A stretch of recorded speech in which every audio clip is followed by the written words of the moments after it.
What up, guys? It's Ryan from PhoneWagon. Want to wish you guys a happy Wednesday. And today is going to be day 3 of our weekly updates. Okay, so just want to give you an update on what's going on. So we should have version 1 of the new platform out this week. I just talked to my lead developer, and he gave me a timeline, and we're super excited about that. So I can't wait to get that into your guys' hands, get your feedback, and I think it's a huge improvement over what's going on now. The second thing I want to talk to you guys about are funnels. Okay, I've been thinking a lot about funnels recently, and obviously, most things in life are some sort of funnel, right? Even whether you're hiring, okay, you have to put your job application out there, or the job requirements out there. You get a bunch of candidates that are going to come in. You start talking to the candidates. A certain amount of people will make it into an interview, then final interview. Then you'll send out offer letters, and then of the offer letters, you'll convert, say, one person if you're hiring just for one role, or a couple people if you're hiring for a couple roles. So that whole thing is a funnel.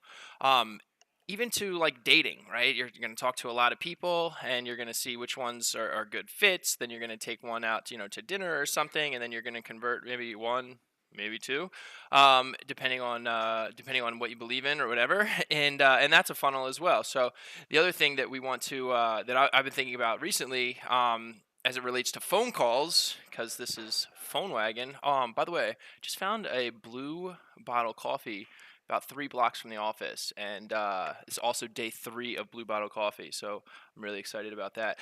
Anyway, so the phone call funnel, and why that is so important, and I've been thinking about it a lot recently, is because a lot of times you're going to get phone leads that are going to come in, right? And they're going to be people asking you questions.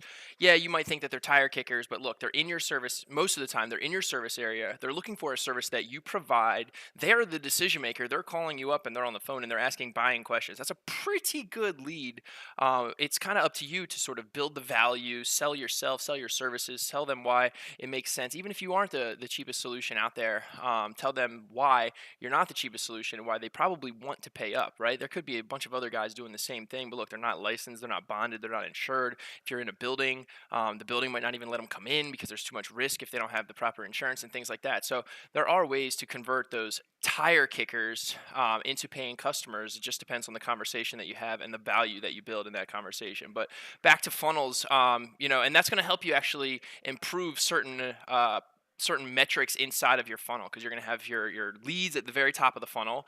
Then, and I'm talking about phone calls right now, leads at the very top, just phone calls at the very top. Then you're going to have people that you're going to want to schedule to an appointment. That's going to be a certain percentage. Maybe it's 60% of the total phone calls get scheduled into an appointment. Of the ones that get scheduled into an appointment, not all of them are going to show up. Some of them are going to reschedule. You're going to go back and forth. So of the 60 that get scheduled, call it 50% are actually going to show up for the appointment. It's probably going to be a little bit higher, but let's just say 50%. So now we're already at a net of 30% of the total leads in the funnel. And then of the net 30, so of the 50% of the 60% that actually show up for the appointment, depending on the service that you provide. Sometimes it might be a longer sales cycle. If you're building a brand new house, right? They might have there might be financing contingencies, or they might be subject to other things that are going to drag it on a little bit. But if it's a plumbing, an emergency plumbing fix, they might say yes, absolutely. They'll pull the trigger right then, and what we call a one call close. So that's a funnel. I want you to start just thinking about your own funnel, and really start to pay attention to what your metrics are. And the second part is, once you know your current funnel,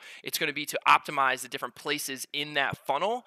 Because look, if you can make improvements at the number of consultations set, the number of demos that are set, right? If you can make an improvement there, then you can make another improvement of 50% that show. If you can take that to 70%, okay, and then if you can take your close rate from 50% or whatever I said, and bring that to 70%, all of these gains are huge for your business, and that's without spending any additional money on marketing. Okay, that's just improving your funnel and the different places of your funnel. So I want you to think about that. I like funnels. I like Blue Bottle Coffee. I will see you guys tomorrow. Have an awesome Wednesday.